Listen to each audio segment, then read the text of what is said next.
Welcome to Yield Nerd, an educational show about how you can acquire and manage yield. All right, Yield Nerds, I thought I would start laying the foundation for value stock investing in a more formal way. I am beginning to smell some recession in the air, and so we need to figure out how to move from fixed income to value investing in a thoughtful manner. Couple of quick things. As always, even a blind squirrel finds a nut once in a while. Don't believe me, do your own homework. And if you are tuning in to this episode the very first time, the much better thing to do is to use the Income Investing Roadmap, which is a playlist, and that organizes this show from episode number 1, aimed at somebody who does not have a background in fixed income. Okay, my usual disclaimers. I am not a wealth management advisor. I have nothing to pitch. I do not endorse politics. If I have a conflict of interest, you will know ahead in time. The way I thought I would kind of approach value investing, modeled after the yield Super Bowl, if you will, is to create conferences for our infamous teams. So there is a Central Conference, the Northern Conference, the Pacific Conference, and the Midwest Conference. These are, of course, code words. C for cash flows, N for net profit, P for PE ratios, and M for micro and macroeconomics. And before we recruit anybody into the value Super Bowl, we are going to make sure that the equities have a minimum trading volume and their debt can't be sky high regardless of what else is happening. It has to be below average debt. And I only invest in US stocks, you do you. So I also filter out non-US stocks. So let's define cash flows. Get into the first conference, if you will. And the easiest way to remember cash flows is to say it is EBIT plus DA. It is earnings before I pay interest, meaning debt is not included in cash flows, but I have to pay taxes already. And all the non-cash expenses like depreciation, amortization, that's all funny money. We add it back. So if I had no debt, this would be EBIT. And earnings before interest and taxes, you would have paid the taxes, but there would be no I. So I guess it would be EBOT if you had no debt. And so that is the money you have to pay investors to reinvest in the business. So it's a pretty powerful concept. I love cash flows. The other thing we're going to look at is net margins. Now, why is that important? There are companies that buy things for $1, mark it up to $1.01, and sell it. Well, they didn't make $1.01. They really only made 1 cent, meaning the net revenue takes the pass-throughs, the commissions, the operating expenses, the non-operating expenses. You take all of that out. You take net revenue and take out all expenses. What you have left is the net profit margin, a very, very important measure. And so if you don't have net profit margin, you are burning cash. So we're going to look at companies that certainly set the standard for net profit margins. PE ratio, everybody has heard about these before. To get to PE ratio, you're going to take the share price and you're going to divide it by earnings per share. Very, very simple. Earnings per share is just the earnings divided by the number of outstanding shares. And you can do diluted and non-diluted. I'm not even going to complicate those. Bottom line is, if you have $1 of earnings, how much are you willing to pay for that $1 of earnings? The more you pay, it means the greater your faith in the company. And that kind of is what is shown in the PE ratios. All right. The last but not the least is the Midwest Conference, which has the micro and macroeconomics. Some would argue this is the most important conference. This says, all else being equal, what's happening to interest rates? Is it high? Is it low? Is it increasing? Is it falling? And if you look at any equity, you may look at Crest and you may look at Colgate. If Crest doubles its price, are you going to say, I still need to brush my teeth with Crest because it gives me pearly whites? Or are you going to say, well, I doubled the price, I'm going to switch to Colgate? There are products where you may indeed do the switch. There are products where you may not. The $1,400 phone, hint, hint, I won't name the company, but very few of us are willing to say, I don't want the $1,450 phone. So if they increase the price by $50, how willing are you to say, enough is enough, I'm going to go buy the $800 phone? You tell me if you're going to do it, I would love to know. And having said that, let's dive deeper into the first conference, see what kind of players we have and who we can draft to the All-Star Conference. So the very first one we're going to look at is cash flows. And if you look across the S&P, the average cash flow of a company is roughly $10. And then you look at if $10 is the average, I want the superstars from this conference for the All-Star game. Tell me the companies that have the highest cash flows. So we're just literally going to say, I need reasonable volume, and I'm going to look at all the cash flows, and I'm going to sort descending to look at the companies with the highest cash flow per share. Ready? Drum roll. 10% of the companies have more than $5 of cash flow per share. That is pretty sorry. And even so, the average is $10. What that tells me is when it comes to cash flow, there is a big disparity between the haves and the have-nots, meaning a small number of companies have huge cash flows and a large number of them, 90% of them, are barely scraping through. Okay, here are the cash flow superstars. I picked out a couple. Look at this guy. First Citizens Bank shares, $700 cash flow per share. That is insane. Markel is an insurance company, AutoZone. And I just picked these two out of a hat. I could have picked anything else. The reason I picked these two is the trading volume is pretty high. You do want a high trading volume because if you decide you don't want that equity, you want someone else to buy it right away. And I thought I'd dive deeper into Booking Holdings and Charter Communications. They have very, very healthy trading volume and also really good cash flows. So let's look at Booking. Well, Booking, interestingly, is not one single company. They, behind the scenes, own Agoda, Kayak, Priceline, OpenTable, and you sit there and go, oh, practically every booking I make, these guys get a small penny behind the back. And it no longer is a penny because their share price is telling us a story. And that story is one hell of a story. If you look at every 4 quarters, you can see how the revenue just torpedoes higher. And again, there is no recession, looks like, for Booking.com. The only way it goes is up. They seem to have a really strong market share. I was pleasantly surprised. As long as this particular, equity meets all the other criteria, meaning it clearly has phenomenal cash flows, but if it also doesn't have debt and it also has good PE ratios, then I can see Booking.com as an all-star. Let's see if it makes it. Okay, what about Charter Communications? Charter is in the cable business. They are in the internet business.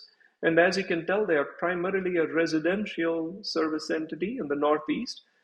They looks like people are cutting the cable. That's tough. Their business side, which is the commercial, is not really growing as well. But apparently they are growing on advertising because if you laid cable to everybody in certain zip codes, advertisers have to go through you and you can increase the advertising rate and you make more money, and that's what they are doing. One small detail, you look at their source of capital, they want you to focus on how the weighted average cost of capital is a meager 5%. So that's pretty good. And they also want you to know that the weighted average life of debt, they got long-term debt, nothing to worry about. And most of their debt is fixed rate. Why are you worried about? And 90% of the debt matures beyond 2025. And just don't look at this enormous wall of debt maturing here. You're focusing on the wrong thing. I'm kidding. But 3 years later, they need to come up with $13 billion to pay off.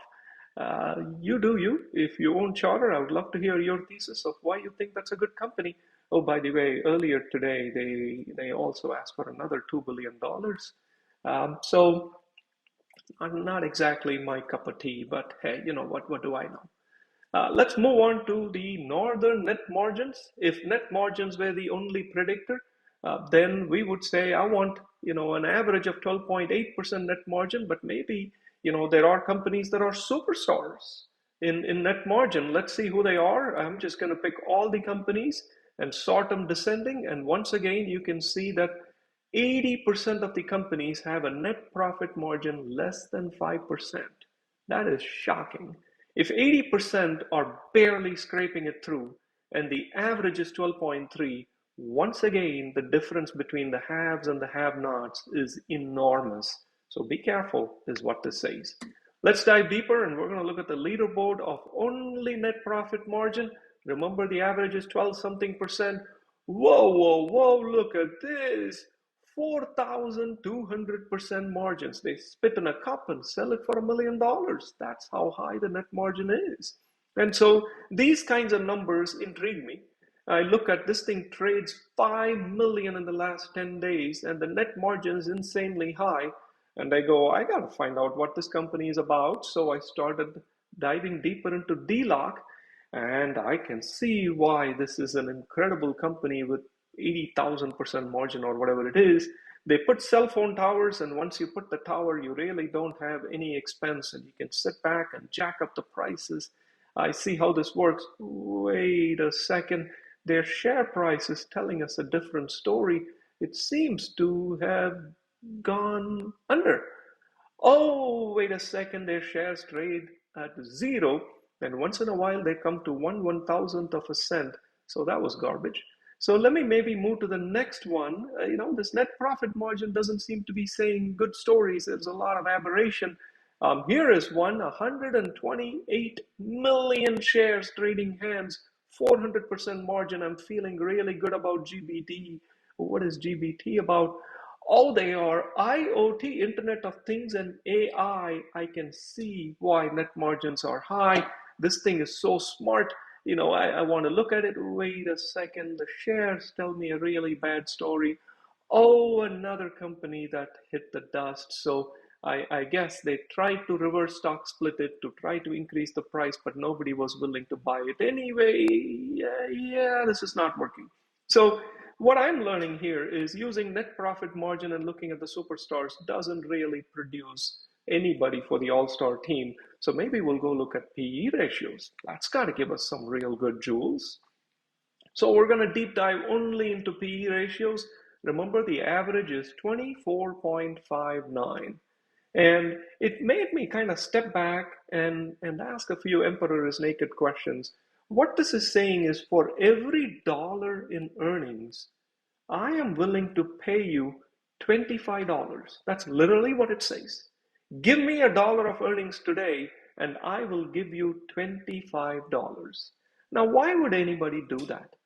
So if you were to say, I'll give you 25 today, you pay me back the 25 over time, how fast should the dollar in earnings grow to pay you back the 25 in 10 years? What do you think is the answer? Let me make it easy for you. Your pipe dream when you buy a company with a P/E ratio of 25 is that the company will grow its earnings by 38% a year, every single year, over the next 10 years. That is what you are saying. Hey, you do you. I am too stupid to buy $25 PE ratio companies. It just is shocking to me. I can't do it. So let me see what is there, though. I've been wrong many times, and I never claim to know what is right. As I told you, even a blind squirrel can find a nut. So we sort descending by P/E ratios, and it looks like only 20% of the companies have a P/E ratio of less than 10. So the rest of them must be, superstars. So I'm looking for superstars here. Look at this amazing thing, Ultra Clean Holdings, P/E ratio of 37,787. Now there is an incredible stock. And one thing caught my eye. This is so simple for me to understand. Shake Shack. Hey, I've been to Shake Shack. Shake Shack has a very meager P/E ratio of 2,820. Let me explain that one more time. Shake Shack is 100 times more valuable than the average company in the S&P. They must be doing something really, really special. So I try to understand that. Now remember, I don't know how to analyze stocks the proper way. If you own Shake Shack stock, I would love to hear your thesis on why you are owning a stock with a P/E ratio of a very modest 2,800. Well, Shake Shack makes $8 burgers. And I guess they want you to compare it with the Big Mac and say, look, we kind of are like them. or prices are pretty comparable. And you go, okay, what else is comparable? And then you look at their fundamentals. Their net profit margin, remember our friend net profit margin? Their net profit margin is 0.25%. That's impressive. Not really. They have a ton of debt. They barely are scraping through a profit. And their earnings per share is 2 cents. And you are willing to pay 2,800 times of that 2 cents. That's what this is saying. So good luck owning that. And apparently, you're willing to pay many times its cash flow as well. And I see why people pay. This is growing at 20%. So I suppose you are waiting for it to rain money, and maybe it will. I don't know. At the 60% debt to equity, I hope you're lucky. I hope you will explain to me why you own Shake Shack. It is not for me. Shake Meister, thank you, but not for me. So here is what I've learned. We did cash flows, we did net profit margin, and we did PE ratios in isolation. And what I'm learning is none of this by itself is a good filter. We kind of need to combine them to understand value investing. And after we combine all of them, we're going to come to the Midwest macroeconomics and say, what did we learn? So that is precisely what we're going to do. In the PE ratios, we're going to say, I want the cheap end. In the debt to equity, we're going to say, I'll only have companies that have half the debt, the average debt of S&P 500s. In net profit margin, I want well above average. In price to cash flow, I don't want to pay a lot for $1 of cash flow. And when it comes to the actual cash flow, I again want above average. And notice the 7,000 publicly traded companies have been whittled down to 6. And then, I'm a value investor. I'd like the cheapest stock that is the healthiest, makes a ton of money, has a lot of value, flush with cash. And hey, if you want to pay me some dividends, that's cool too. I will take that as well. So that is how I've set up the value all-star filter. And I want to warn you that I'm about to show you some equity names where I have a conflict of interest. I already own them. So please do your own homework. When you apply that filter, I happen to own 4 out of the 6. And here they are: Chesapeake Energy, Arch Resources, Cal-Maine Foods, Alpha Metallurgical, Console Energy, and Chord Energy. Step back, and it is my favorite 2 sectors, food and energy. That is where the value compass is pointing. Well, it still doesn't mean anything because we haven't applied the greatest filter of all, micro and macroeconomics. How will interest rates affect it? How will substitution affect it? Are people price sensitive? So let's go back and apply it to these very companies. The Fed may not mess with them, but if you live in the service area of Chesapeake Energy and they increase the price of energy by a touch, what are you going to do? Turn off your lights? Really? Good luck. If the price of eggs goes up, note. The bird flu is back. When bird flu is back, unfortunately, they will have to cull birds. If you cull birds, egg supply decreases. When supply decreases, price increases. Watch what happens to Cal-Maine Foods, in my humble opinion, in the next 3 months. So there really are no substitutes to the areas where Cal-Maine Foods is because they own practically every farm there is. And the only thing that could create problems here for these companies, in my humble opinion, is across the board demand destruction. You have to step back and say, is there any reason for us to be worried about across the board demand destruction? Surprise, surprise, yes. And here's why. We can't agree on spending limits. We can't agree on governance. We can't agree on interest rates. We can't agree on inflation. Left to me, I don't think it's a green light to go buy even these 6 shares. I am once again going to sit back on short-term treasuries and wait until the end of the year, somewhere like that. If things crash, I will go buy more of the value all-stars. Otherwise, I'm still going to T-bill and chill. Have a nice day. Thank you for watching Yield Nerd. Thank you for listening to Yield Nerd, a do-it-yourself show for yield accumulation and management.